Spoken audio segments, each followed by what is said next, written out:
Presiden Joko Widodo memberikan tugas kepada Menteri Investasi Kepala Badan Koordinasi Penanaman Modal, Rosan Perkasa Ruslani, untuk mengejar target masuknya investor asing ke IKN dalam 2 bulan ke depan.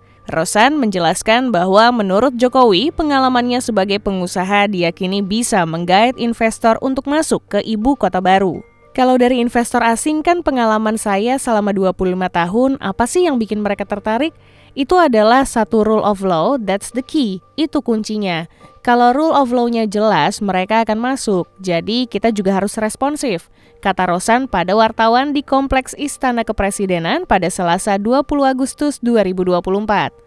Meski tak meminta secara rinci jumlah investor yang harus masuk ke IKN dalam waktu dekat, Jokowi meminta Rosan memastikan agar investor asing ikut berpartisipasi ke IKN. Bahkan jika perlu ada penyesuaian atau perubahan aturan agar masuk dan memberikan manfaat kepada rakyat Indonesia, maka hal itu akan segera diberlakukan. Lebih lanjut, Presiden juga menitipkan kepada Rosan untuk menindaklanjuti investasi dari sektor properti dari Jepang dan Korea Selatan agar masuk ke IKN. Itu akan di-follow up, kita akselerasilah.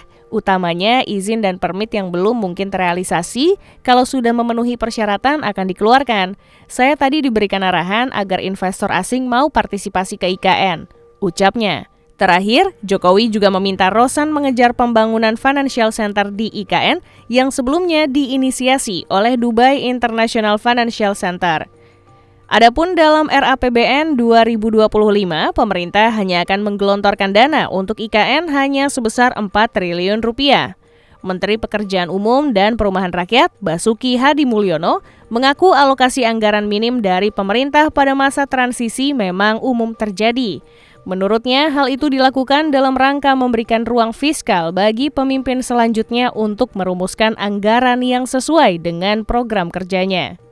Itu kan seperti persis pada saat Pak Jokowi masuk ke pemerintahan, itu tahun 2014. Saya kan buka filenya, itu ya 75 triliun rupiah. Jadi itu yang memberi ruang fiskal kepada presiden terpilih untuk mengalokasikan, ujarnya.